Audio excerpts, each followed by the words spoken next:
Mi nombre es Julián Ortega. En 1999 tenía 32 años y vivía en un lugar que no aparece en los mapas, una franja de costa olvidada donde el océano parece más viejo que el mundo.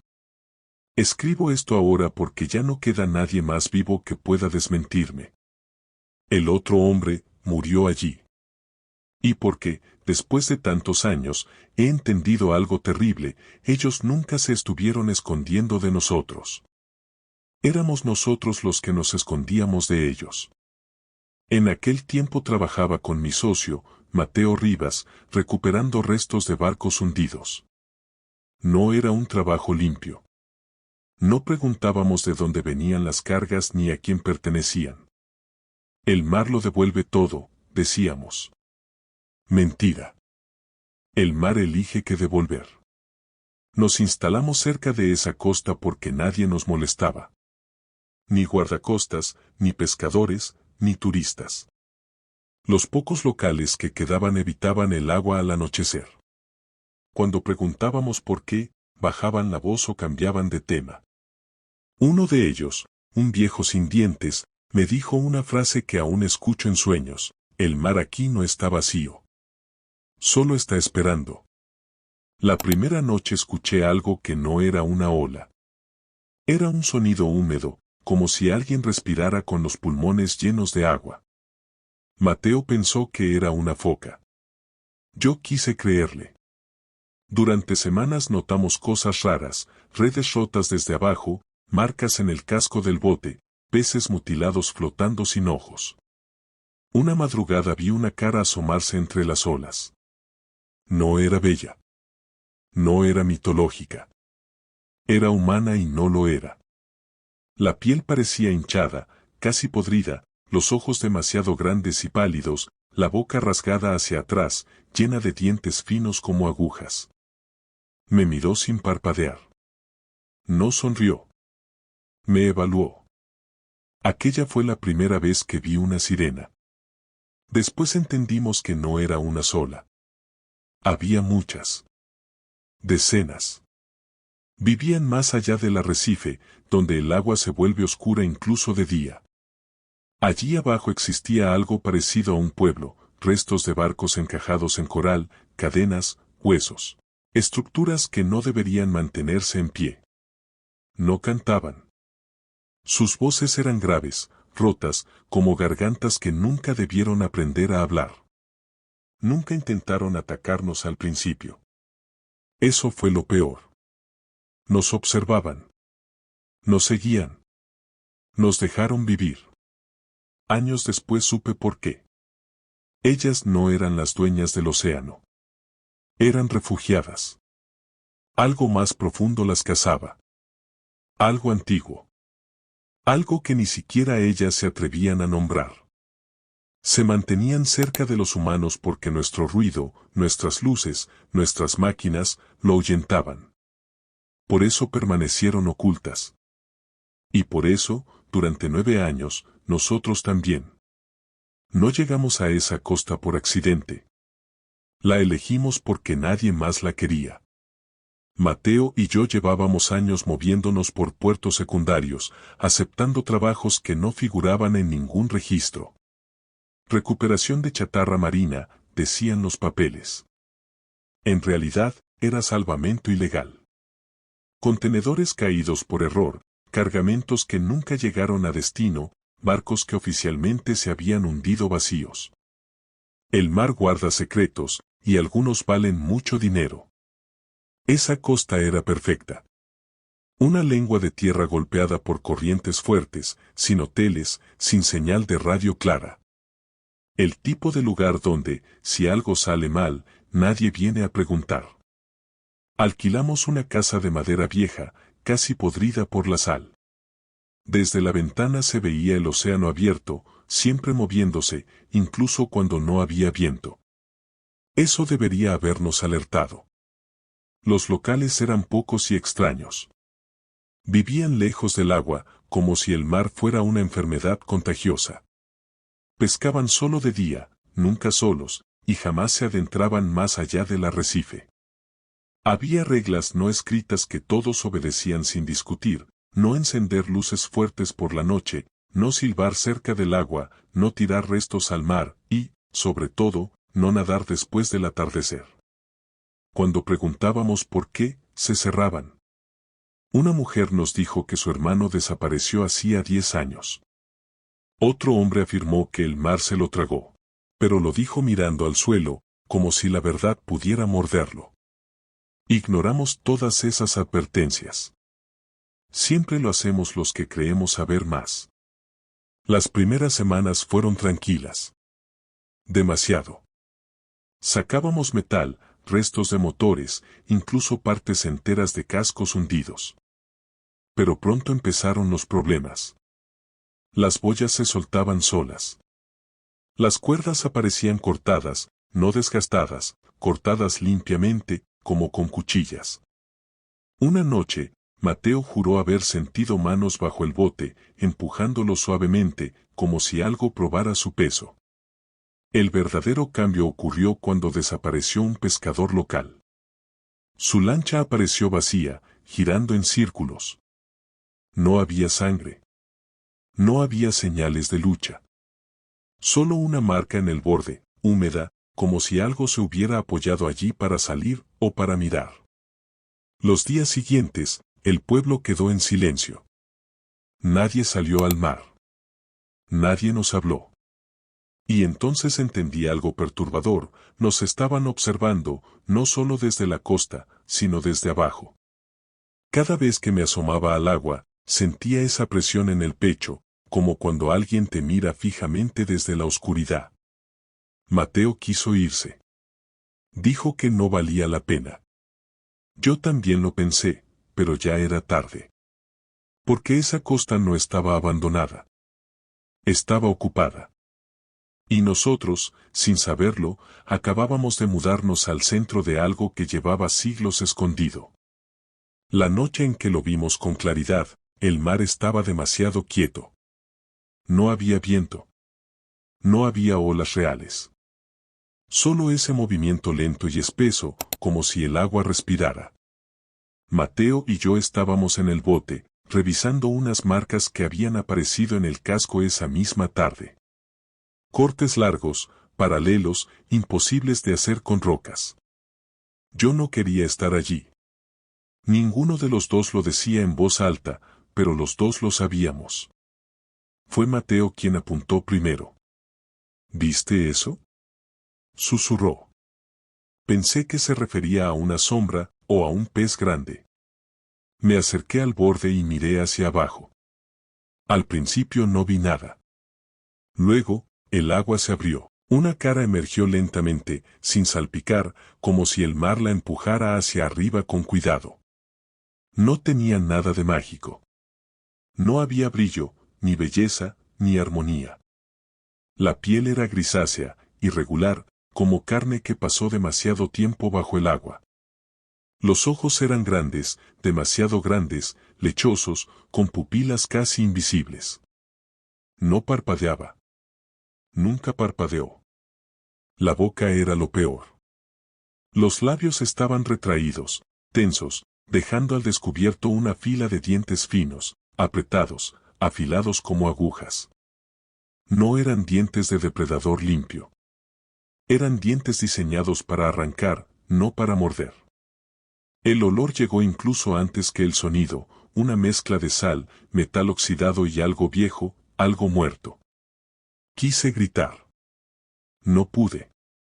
Sentí el cuerpo rígido, como si el aire se hubiera vuelto sólido. Entonces habló. No cantó. No susurró. Emitió un sonido bajo, vibrante, como si alguien intentara hablar con los pulmones llenos de agua. No entendí las palabras, pero entendí la intención. No era curiosidad. Era evaluación. Medición. Decisión. Otra figura apareció a su lado. Y luego otra. Y otra más. No eran iguales. Algunas tenían cicatrices profundas, otras partes del cuerpo deformadas, aletas rotas, piel rasgada. Una de ellas tenía algo parecido a pelo, enredado, lleno de restos de algas y fragmentos de red. Otra carecía de nariz, solo había dos orificios oscuros que se abrían y cerraban lentamente. Mateo retrocedió y golpeó algo en el bote. El sonido fue mínimo. Aún así, todas reaccionaron al mismo tiempo. Sus cabezas giraron hacia él de forma brusca, antinatural. El agua alrededor comenzó a moverse, no como una ola, sino como algo que se reorganiza. Entonces vimos sus cuerpos. Las colas no eran elegantes. Eran gruesas, musculosas, llenas de cicatrices y placas duras, como armaduras mal formadas. Algunas tenían ganchos óseos sobresaliendo. Se movían con fuerza, no con gracia. Era el tipo de cuerpo que no huye, persigue. Una de ellas levantó una mano. Tenía dedos largos, con membranas rotas entre ellos y uñas negras, curvas. Tocó el casco del bote. Lo golpeó una vez, suave. Luego otra, más fuerte. El sonido resonó en el pecho, como un tambor bajo el agua. Ahí entendimos algo fundamental. No éramos los descubridores. Éramos los descubiertos. Habían estado allí todo el tiempo. Observándonos desde abajo, desde las sombras, aprendiendo nuestros horarios, nuestros sonidos, nuestras reacciones. Aquella noche no se mostraron por accidente. Fue una presentación, el mensaje era claro, aunque no usaron palabras humanas, sabemos quiénes son. Sabemos dónde viven. Y ahora saben que no están solos. Cuando finalmente se hundieron de nuevo, el mar volvió a moverse como siempre. Las olas regresaron. El viento sopló. Todo parecía normal. Pero yo sabía la verdad. Debajo de nosotros, en esa oscuridad que nunca miramos demasiado tiempo, había una comunidad entera. Y no se parecía en nada a los cuentos. Esa fue la noche en que dejamos de pensar en irnos. Porque cuando algo así te mira, entiendes que ya no decides tú. No lo descubrimos de golpe. Nos lo mostraron. Después de aquella noche, las sirenas empezaron a aparecer con más frecuencia, siempre a cierta distancia, siempre observando. Nunca atacaban. Nunca se acercaban demasiado. Era como si esperaran que entendiéramos. Y lo hicimos, lentamente, a base de miedo y silencio. El primer indicio fue el fondo marino. Un día, mientras revisábamos una zona cercana al arrecife, noté que el sonar marcaba formas que no deberían estar allí. Líneas rectas. Ángulos. Estructuras. El fondo del océano no crea eso por sí solo. Mateo pensó que eran restos de naufragios superpuestos. Yo quise creerle. Pero cuando bajé con el equipo de buceo, supe que estaba equivocado. A unos 30 metros de profundidad, el agua se volvía más oscura, más espesa, como si la luz tuviera miedo de seguir bajando. Allí abajo vi el pueblo. No era una ciudad hermosa ni simétrica. Era un asentamiento construido con lo que el mar había robado a la superficie. Cascos de barcos partidos, contenedores oxidados, vigas, cadenas, anclas.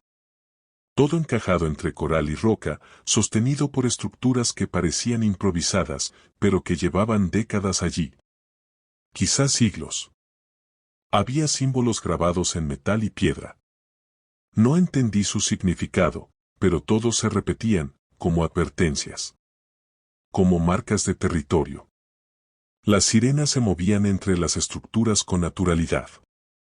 Entraban y salían de aberturas oscuras. Algunas cargaban restos de peces grandes. Otras arrastraban cosas que preferí no identificar. Pude distinguir huesos humanos incrustados en el coral, blanqueados por el tiempo. No como trofeos. Como material. Vi crías. Eso fue lo que más me perturbó. No eran pequeñas versiones inocentes de ellas. Eran formas incompletas, torcidas, con ojos demasiado grandes para sus cabezas, colas cortas, movimientos bruscos y erráticos. Algunas parecían no estar completamente formadas. Otras tenían partes que no deberían estar allí. El agua alrededor de ellas vibraba con sonidos agudos, como lamentos mal aprendidos. No cantaban para atraer. Aprendían. El pueblo no tenía centro, ni plaza, ni algo parecido a organización humana. Todo giraba alrededor de zonas profundas, grietas en el suelo marino que descendían hacia la negrura absoluta. Las sirenas evitaban esas grietas. Ninguna se acercaba demasiado. Incluso ellas parecían temer lo que había más abajo. Cuando regresé a la superficie, Mateo vio mi cara y no hizo preguntas. Esa noche no hablamos. Nos sentamos frente al mar, escuchando el agua golpear la costa, sabiendo que debajo de cada sonido había algo vivo. Con el tiempo, entendimos que no éramos intrusos temporales. Éramos vecinos. El pueblo bajo las olas no se movía. No migraba. Había estado allí mucho antes de que construyeran el primer faro, el primer puerto, la primera historia. No era un lugar sagrado. Era un refugio, y nosotros vivíamos justo encima. Esa fue la verdadera revelación, las sirenas no ocupaban el océano entero. Ocupaban ese punto específico, como si algo más vasto, más antiguo, las hubiera empujado hasta allí. Como animales acorralados que se agrupan donde aún pueden sobrevivir. El mar no era su hogar ideal. Era lo único que les quedaba. Y cuando entendimos eso, también comprendimos algo peor, si ellas tenían miedo de que estaba huyendo el océano. Nunca entendimos del todo por qué no nos mataron la primera noche que nos vieron. Podrían habernos arrastrado al fondo sin esfuerzo.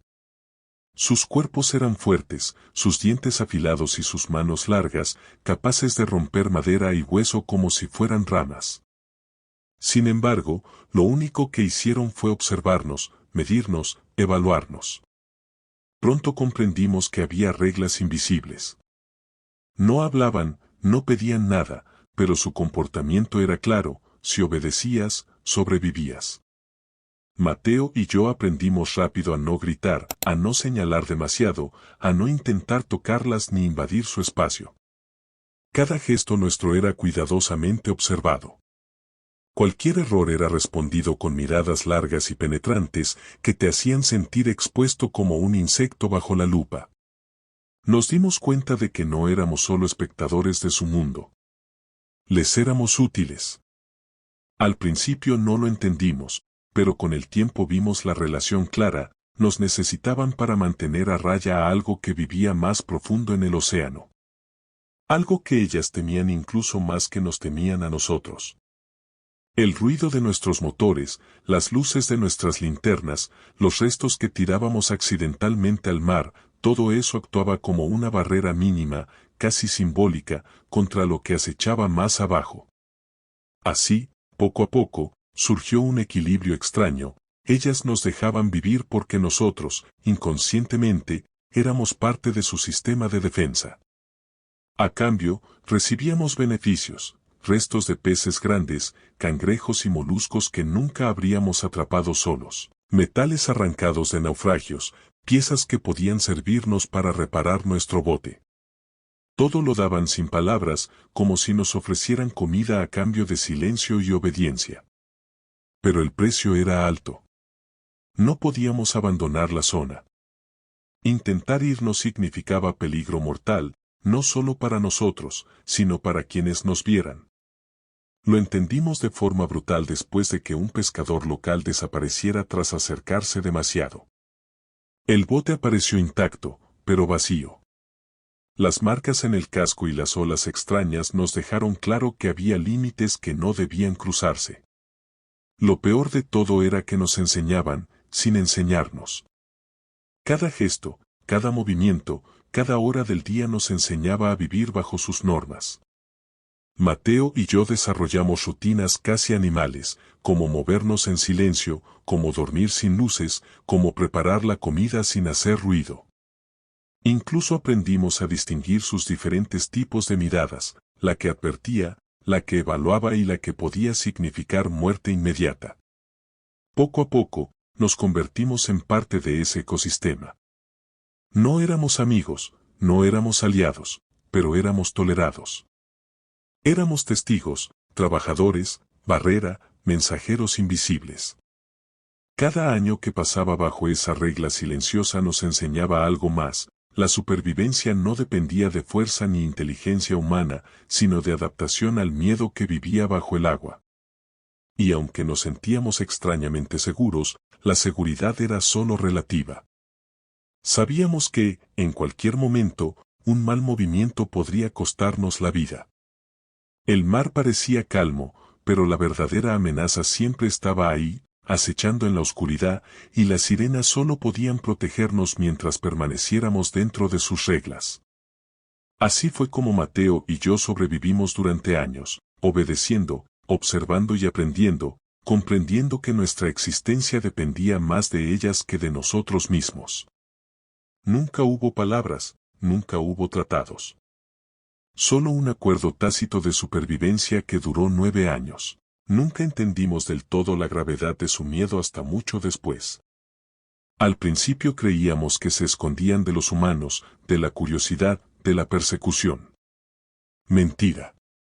La verdad era infinitamente más aterradora. Todo comenzó una noche cuando Mateo y yo decidimos explorar un poco más lejos de lo que ellas permitían. Queríamos entender su pueblo, sus hábitos, cómo vivían. Nos acercamos a la grieta más profunda, la que todas evitaban, y lo vimos, algo que no estaba hecho para la superficie, algo que se movía entre las sombras más allá del alcance de la luz. No era un depredador común. Era antiguo. Masivo. Sus tentáculos se extendían como ramas retorcidas de un árbol muerto, cubiertos de escamas duras, restos de naufragios y carne desgarrada. Sus ojos, múltiples, cada uno de un tamaño distinto, nos observaron sin parpadear. La piel parecía reflejar todo y nada al mismo tiempo, y cada vez que un tentáculo golpeaba el agua, el sonido retumbaba en nuestros huesos como un tambor de guerra. Fue entonces cuando entendimos el pacto silencioso de las sirenas. Ellas no nos protegían por compasión. Nos usaban. Nuestra presencia, el ruido que hacíamos al movernos, incluso el olor de nuestros cuerpos humanos, mantenía a raya a la verdadera amenaza que vivía en las profundidades. Sin nosotros, ellas serían presas fáciles.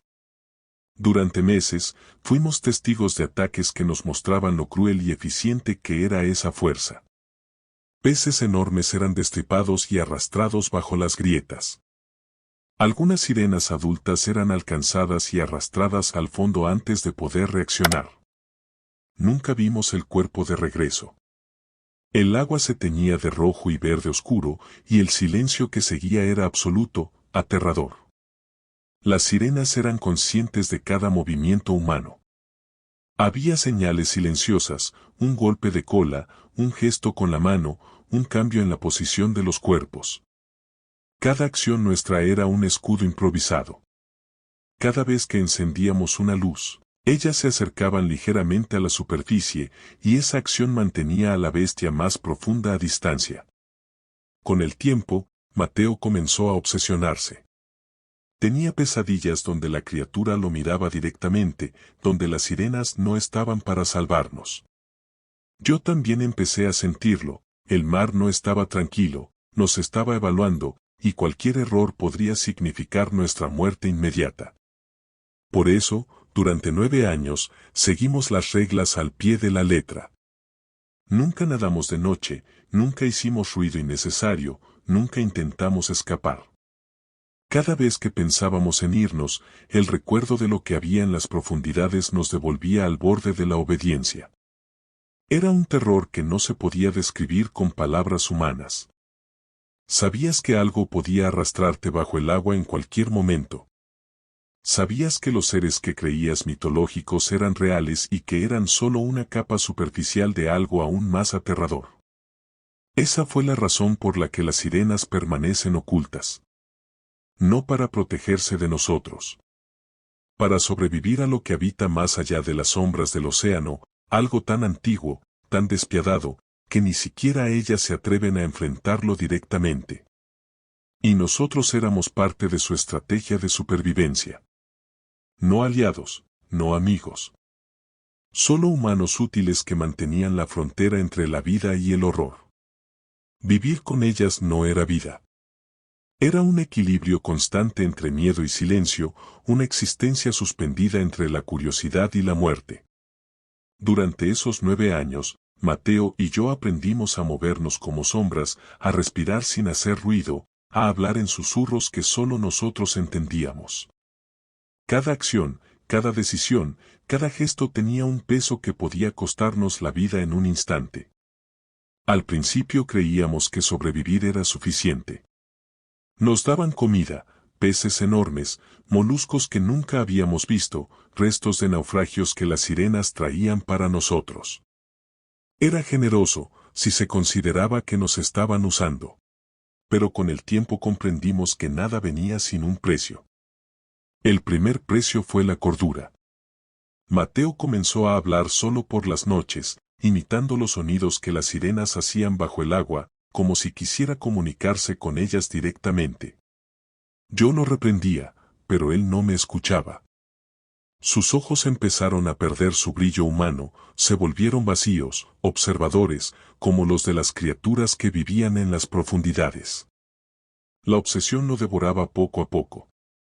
El segundo precio fue la moral. Empezamos a presenciar cosas que ningún humano debería ver y sobrevivir. Una de las crías de sirena fue arrastrada por un tentáculo que emergió de una grieta profunda, nunca regresó. Otro día, vimos como una sirena adulta golpeaba brutalmente a otra por invadir un territorio que no le correspondía. La violencia era constante, fría, y nosotros éramos espectadores obligados, sin derecho a intervenir. El tercer precio fue la soledad. No podíamos confiar en nadie fuera de esa costa. Nadie nos creería. Nadie podría comprender el horror que veíamos bajo el agua. La idea de hablar de ello nos aterraba tanto como el propio mar. Las sirenas nos habían enseñado, indirectamente, que la información era peligrosa. Cualquier humano curioso podría desencadenar lo que vivía en las profundidades, y no habría regreso posible. Cada año que pasaba, nuestro cuerpo y nuestra mente se acostumbraban al terror. Sabíamos cuándo podíamos movernos, cuándo quedarnos inmóviles, cuándo mirar hacia abajo y cuándo ignorar lo que el océano mostraba. Aprendimos a reconocer los gestos de las sirenas, un leve movimiento de cola significaba peligro, un gesto con la mano, permiso para acercarse a la comida, una inclinación de cabeza, advertencia de que algo estaba emergiendo desde lo más profundo. Pero ningún entrenamiento nos preparó para la pérdida. Mateo y yo tuvimos que aprender a enterrar nuestras emociones, a dejar de sentir miedo, pena o compasión. Cada vez que algo desaparecía bajo las aguas, nos decíamos que era parte de la supervivencia. La supervivencia no es heroica. Es fría. Es pragmática. Es un precio que pagas con tu humanidad. Y aún así, hubo momentos en los que la desesperación nos consumía. A veces nos mirábamos el uno al otro y veíamos la misma pregunta reflejada en los ojos: ¿por qué seguimos vivos? La respuesta siempre llegaba en forma de un golpe en el casco del bote, un destello en el agua, un sonido que venía de las profundidades. Las sirenas nunca nos dijeron nada. Solo nos enseñaron que sobrevivir significaba obedecer. Así pasaron los años.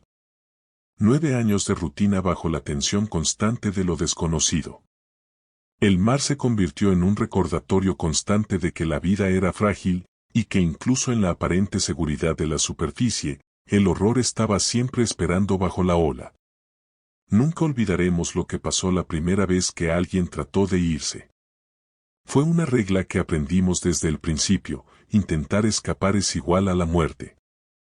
Pero nadie puede reprimir la desesperación por siempre. Sucede que un joven pescador local, ajeno a nuestra rutina silenciosa, decidió acercarse demasiado al arrecife donde vivían las sirenas. Quizá fue curiosidad.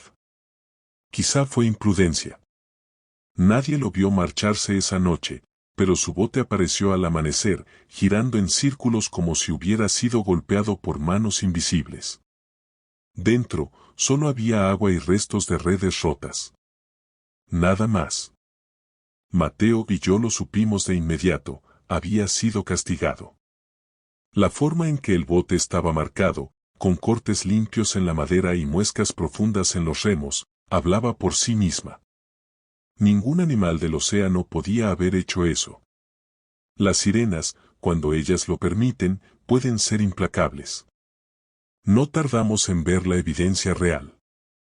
Una noche, mientras revisábamos las redes, una de las sirenas emergió parcialmente de la superficie.